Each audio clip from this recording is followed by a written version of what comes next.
प्रणाम मित्रों, जय श्री राम। मित्रों, आज हम एक ऐसी ध्यान की विधि पे करेंगे जो उन मित्रों के लिए सहायक होगी जो मित्र बहुत प्रयास करने के बाद भी ध्यान में नहीं जा पा रहे हैं, या जो मित्र ध्यान में प्रवेश तो कर गए लेकिन आगे नहीं बढ़ पा रहे हैं। उनको कुछ अनुभूति हुई और उस अनुभूति के बाद आगे की कोई अनुभूति नहीं हो रही है, वहीं वो रुक गए हैं और उनके भीतर एक प्रश्न सा खड़ा हो गया है। तो जो विधि आज हम चर्चा में लाएंगे, यह उन मित्रों के लिए भी सहायक होगी जो बहुत प्रयास करने के पश्चात भी ध्यान में नहीं उतर पा रहे हैं, और उन मित्रों के लिए भी लाभदायक होगी जो ध्यान के कुछ अनुभवों पे आके रुक गए हैं। मित्रों, सबसे पहले तो मेरा आपसे निवेदन है कि ध्यान के कॉन्सेप्ट को हम समझें। ध्यान आखिर है क्या? मित्रों, ध्यान एकाग्रचित्तता नहीं है। ध्यान कंसंट्रेशन नहीं है। जब भी हम एकाग्रचित्तता ध्यान है ऐसा मान लेंगे, या हम कहीं एकाग्रचित्त हो जाएंगे, अपने कंसंट्रेशन को लगा देंगे, तो वहाँ ध्यान अगर पहले से थोड़ा बहुत आपको घट भी रहा था, वह भी समाप्त हो जाएगा। क्योंकि कंसंट्रेशन नॉट मेडिटेशन,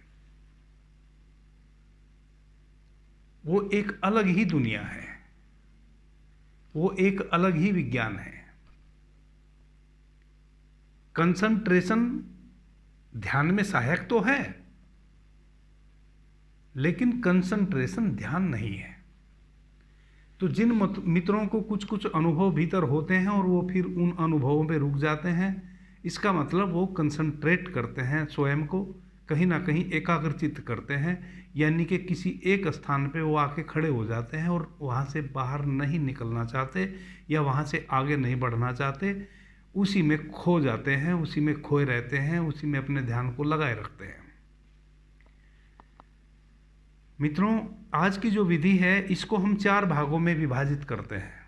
पहला शरीर के तल पे, दूसरा मन के तल पे, तीसरा हृदय के तल पे, और चौथा स्वयं से ध्यान घटेगा, जिसको आध्यात्मिक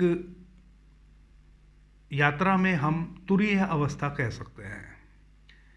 मित्रों, चलो आज ध्यान सहज रूप से कैसे घटे करते हैं।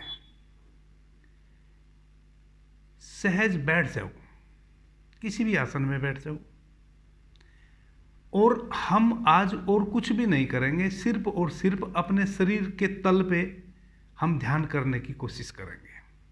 मित्रों, ध्यान का मतलब है अवलोकन। जैसे मैंने कहा कि कंसंट्रेशन यानी कि एकाग्रचित्तता ध्यान नहीं है, तो फिर ध्यान क्या है? ध्यान है अवलोकन।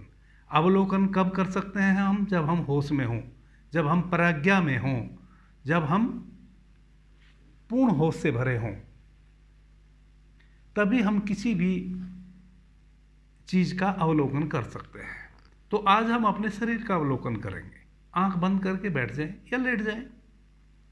अगर बैठना संभव नहीं है तो लेट जाएं। लेटने में एक समस्या आ सकती है कि कुछ मित्रों को लेटते ही आंख बंद करते ही नींद आ जाएगी, इसलिए बैठना ज़्यादा श्रेयस्कर है, और अगर खड़े रह सकें तो और भी ज़्यादा श्रेयस्कर है। इस विधि को खड़े होकर भी हम कर सकते हैं। करना क्या है? हम अपने पूरे शरीर को, शरीर की एक एक भाव भंगिमा को भीतर से महसूस करें। कहीं कान कुछ सुन रहे हैं, कहीं कुछ अच्छी या बुरी सुगंध आ रही है। हमारे ये सारी संवेदनाएं शरीर की हैं। तो शरीर में जो भी संवेदनाएं उठती हैं, कहीं खुजली हुई, कहीं पीड़ा हुई, कहीं दर्द हुआ,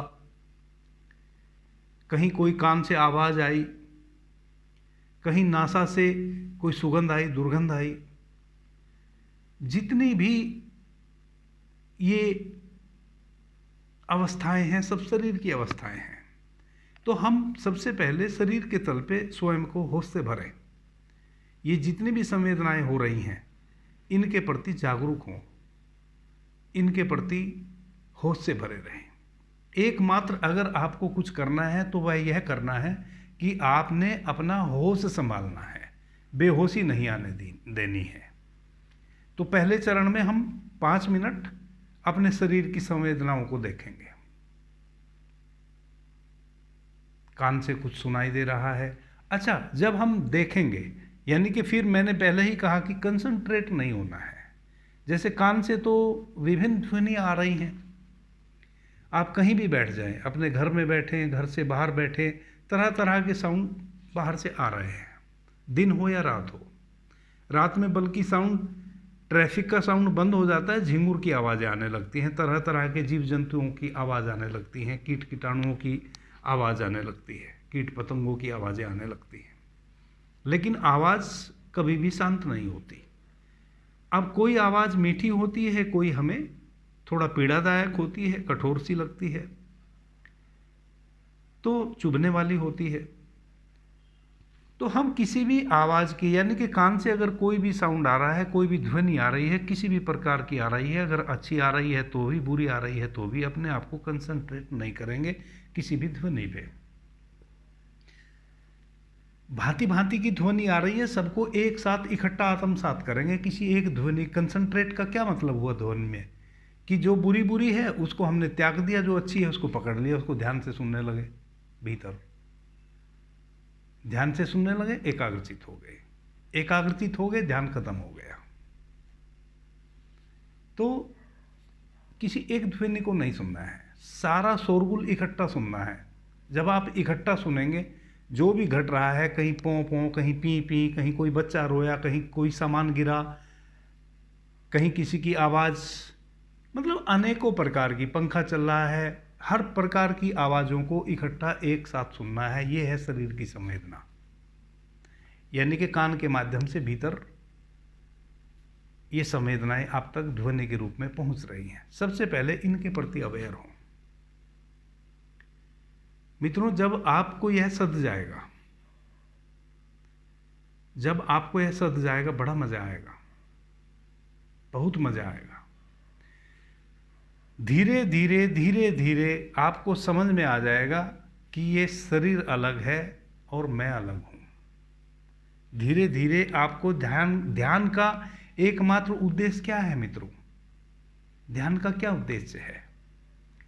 ध्यान का उद्देश्य है स्वयं को जानना, एकमात्र उद्देश्य। आप चाहे जिस भांति से ध्यान करें और जिस विधि से, जिस सूत्र से गुजरें और जिन गुरु के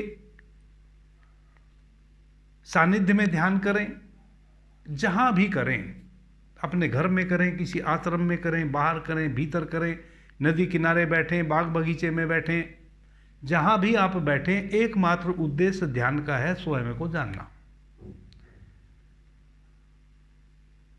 स्वयं को जानना है तो शांत बैठना पड़ेगा, क्योंकि एकमात्र हमारी अशांति ही हमें स्वयं से दूर ले गई है।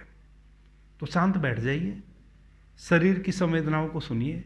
सुनते सुनते सुनते सुनते इन संवेदनाओं को सुनते सुनते नासाद से सुगंध आई या दुर्गंध आई, कान से ध्वनि आई भीतर, कहीं खुजली हुई, कहीं कुछ हुआ, कहीं कुछ हुआ।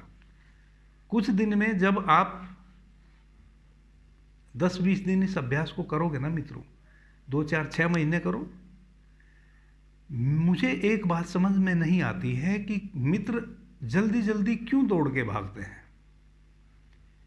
ध्यान की किसी भी एक विधि से आप गुजरो, 2-3 दिन में आपको पता चल जाएगा कि इस विधि से आप गुजर सकते हैं या नहीं गुजर सकते हैं। ये विधि आपके लिए बहुत ज़्यादा तकलीफ दे तो नहीं है। अगर है तो उसको छोड़ दो, अगर तकलीफ दे नहीं है, आप उसको उस विधि के साथ खेल सकते हैं। खेलना ही कहूँगा मैं, युद्ध तो चूंकि लड़ना नहीं है, तो खेलना है। तो जिस विधि से भी आप खेल सकते हो, अभ्यास कर सकते हो, फिर उससे निरंतर कुछ दिनों अभ्यास करें, आमूल चूल परिवर्तन होंगे। कोई भी विधि निरर्थक नहीं है, किसी भी विधि से आप गुजरें, आमूलचूल परिवर्तन होने वाला है। अब इस विधि से क्या परिवर्तन होगा? आपको धीरे धीरे धीरे धीरे यह पता चलेगा कि चींटी शरीर में काठी, मुझे नहीं। ध्वनियाँ कानों के माध्यम से भीतर आ रही है, सुनने वाला कोई और है भीतर। ये शरीर सुन नहीं रहा है, शरीर रिसीवर का काम कर रहा है। कान शरीर का एक अंग है। इस अंग के माध्यम से सिर्फ ध्वनि को रिसीव किया जा रहा है भीतर, और भीतर रिसीव ध्वनि कौन सुन रहा है? वही हम हैं, वही हमारा टारगेट है। तो मित्रों, आज की यही विधि है। आप अपने शरीर के प्रति संवेदनशील हों।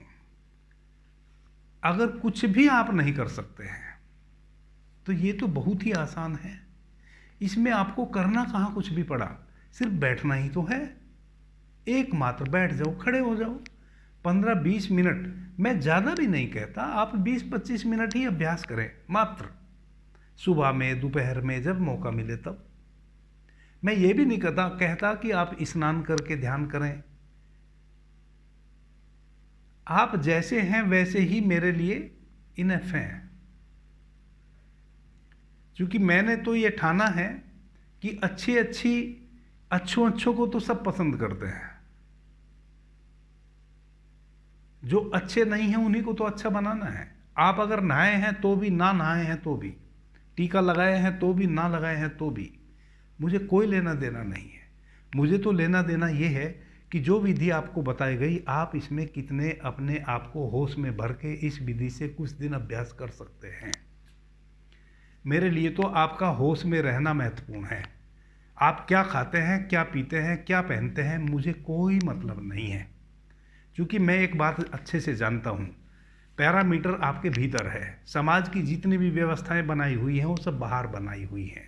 उनका आप हमेशा अतिक्रमण कर जाते हैं और आपको कोई पाप पुण्य का बोध नहीं होता। चिल्लाते रहते हैं कि ये पाप है, ये पुण्य है, ये पाप है, ये पुण्य है, फिर भी करते सब वही रहते हैं। तो मेरे पास तो एक ही पैरामीटर है, वो है भीतर का। जैसे जैसे आप होश में भरेंगे तैसे तैसे आप जिन चीज़ों को सामाजिक रूप से गलत कहते हैं वो ऑटोमेटिक आप छोड़ते चले जाएंगे। जैसे जैसे आप होश में भरेंगे आपको पता चलेगा कि पवित्रता बहुत अनिवार्य है। अब पवित्रता मन की हो, पवित्रता तन की हो, पवित्रता आपके विचारों की हो, पवित्रता आपके खाने में हो, पवित्रता आपके पीने में हो। मेरा तो यही पैरामीटर है। इसलिए मैं किसी को नहीं कहता कि तुम ये मत खाओ, वह मत खाओ, यह मत पहनो, नहा के इस ध्यान करना है। मैंने कभी इन सब चीज़ों का चर्चा ही नहीं किया आज तक। अगर किया हो तो कोई मित्र मुझे बता देंगे। क्योंकि मेरा पैरामीटर तो ये है कि जैसे जैसे आपके भीतर जागरण घटेगा तैसे तैसे ये घटना वैसे ही घट जाने वाली है, जैसे छोटे बच्चे के साथ घटती है। जब छोटा बच्चा माँ के उदर से आता है तो वो बिस्तर पे ही लैट्रिन करता है, बिस्तर पे ही पेशाब करता है।